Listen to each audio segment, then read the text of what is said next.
हिजाब विवाद को हर कोई अपने हिसाब से पढ़ने की कोशिश कर रहा है। इस बीच अब यूपी में हिजाब का मामला तूल पकड़ रहा है। हर कोई इस पर खुलकर बोल रहा है, सिवाय अखिलेश के।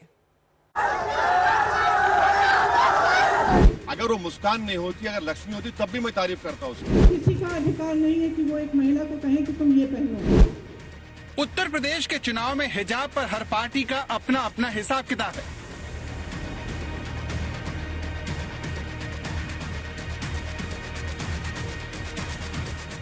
मामला मुसलमानों के वोट का है, इसलिए अखिलेश खामोश हैं। तो ओवैसी आक्रामक। अभी हमारे सामने एक बहन मीडिया की आई थी, उन्होंने आकर पूछा कि भाई ये क्यों बुर्का निकाब आप लोग पूछते। बोला मैडम मैं आपसे क्या कह रहा हूं, आप नहीं पहने तब भी मैं आपसे बात कर रहा हूं ना। मैंने तो ये नहीं कहा कि तुम बुखार हिजाब पहनकर मेरा इंटरव्यू लो। आप भाई आप नहीं पहनना है मत पहनिए, मगर जो पहन रहे आपको पेट में क्यों दर्द हो रहा है,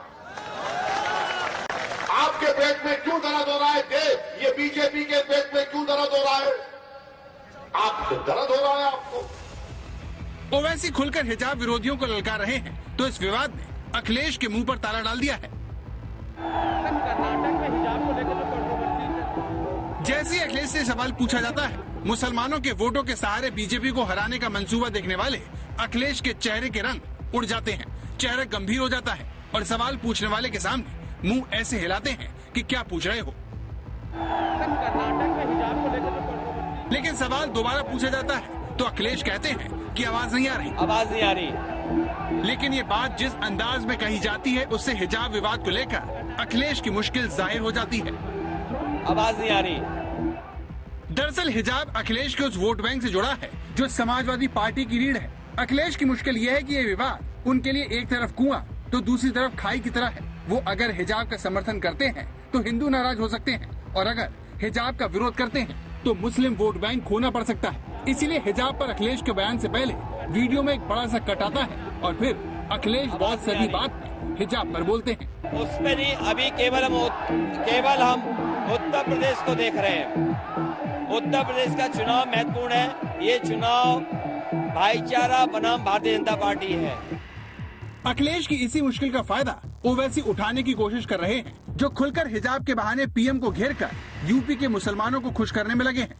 प्रधानमंत्री एक जुमला बोल देते आप उस कर्नाटका की बच्चियों के बारे में कि बच्चियों पढ़ो, चाहे निकाब पहनो या मत पहनो, मगर पढ़ो, देश को आगे बढ़ाओ, देश को ताकतवर बनाओ। मगर प्रधानमंत्री खामोश बैठे हैं और प्रधानमंत्री के चेले और उनके तंजीम के लोग अचानक शाल पहन के आ जाते हैं। प्यारे ये शाल की फैक्ट्री तुम्हारे पास अचानक कहां से खुल गई थी? मगर अगर तुम शाल पहन के आ रहे, एक बात समझ लीजिए आप, भारत के संविधान के तहत हर किसी को इजाजत है कि वो कुछ भी कपड़ा पहने और कुछ भी खा सकता है। सरकार नहीं बोल सकती मैं क्या खाऊंगा, क्या पहनूंगा। ओवैसी अपनी हर रैली में जिस तरह से हिजाब का मामला उठाते हैं, उससे इस विवाद की टाइमिंग पर भी सवाल उठते हैं, जिसमें पाकिस्तान का तड़का लगाकर ओवैसी अपनी रैलियों में जोश बढ़ रहे हैं। हम पाकिस्तान के लोगों से कहेंगे इधर मत देखो, उधर ही देखो। तुमको तुम्हारे पास बलूचियों का प्रॉब्लम, तुम्हारे पास क्या क्या झगड़े है, तुम उसको देखो। ये देश मेरा है, तुम्हारा नहीं है, हमारे घर का मामला। आप इसमें अपनी टांग या अपनी नाक मत अड़ाओ, जख्मी हो जाएंगी तुम्हारी टांग अड़ना। ये सारा विवाद कर्नाटक के उडुपी के एक कॉलेज से भड़का, जहां हिजाब पर प्रतिबंध के खिलाफ छात्राओं ने प्रदर्शन शुरू किया। कॉलेज ने कहा कि उसने छात्राओं को परिसर में हिजाब पहनने से नहीं रोका, बल्कि केवल क्लासरूम में हिजाब उतार कर आने को कहा है। लेकिन प्रदर्शन कर रही छात्राओं की मांग है कि उन्हें कक्षा के अंदर भी हिजाब पहनने दिया जाए। लेकिन कर्नाटक के स्कूल से ये विवाद तेजी से निकलकर यूपी के चुनाव में दाखिल हो गया, जिसके शोर के बीच पीएम ने मुस्लिम बेटियों पर बयान दिया। मुस्लिम बहन बेटियां हमारी इस साफ नीयत को भली भांति समझती है। हमने मुस्लिम बहनों को 3 तलाक के जुल्म से मुक्ति दिलाई है। लेकिन साथियों, जब मुस्लिम बहन बेटियों का समर्थन खुलेआम भाजपा को मिलने लगा,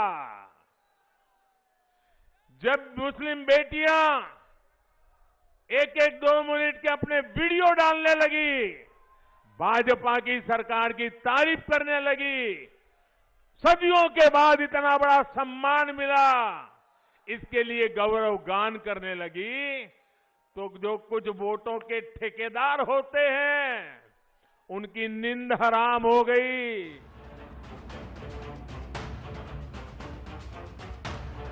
हिजाब का समर्थन करने वाले इसे मुस्लिम महिलाओं के हक से जोड़ते हैं, लेकिन उत्तर प्रदेश के चुनाव में हर पार्टी इस पर अपने अपने हिसाब से बैटिंग करती है।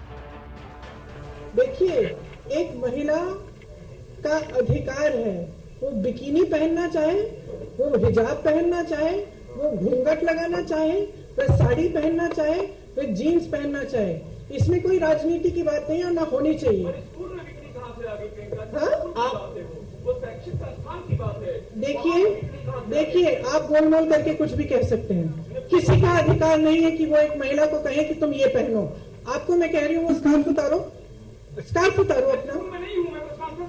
आप कहाँ भी जहाँ भी हो, मुझे क्या अधिकार है आपको ये कहने का? नहीं है, सिंपल। प्रियंका के इस जवाब से यूपी में हिजाब पर सियासत के शोले पहले से कहीं ज्यादा भड़क गए। बीजेपी पूछने लगी कि स्कूल में कुछ भी पहनकर कोई कैसे जा सकता है। कुछ लोग चुनावों के समय अलग अलग प्रयोग करते हैं, वातावरण खराब करने का काम करते हैं, जो मुद्दे नहीं होते उनको मुद्दे बनाने का काम करते हैं।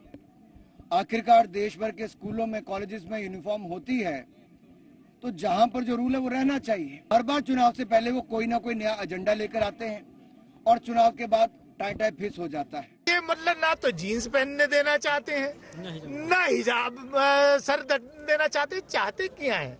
ये सिर्फ लोगों को बांटने की राजनीति कर रहे हैं। इनका मकसद ये है कि नौजवान जो है कोई स्कूल ना जाए, वो पढ़े लिखे ना। यूपी के चुनाव में हिजाब विवाद को फुलटॉस बनाकर हर कोई अपने अपने हिसाब से शॉट्स खेल रहा है। इसकी सबसे बड़ी वजह पहले चरण के 58 सीटों पर 27% मुस्लिम वोट है, जिन्हें प्रभावित करने के लिए हिजाब को हथियार बनाया जा रहा है।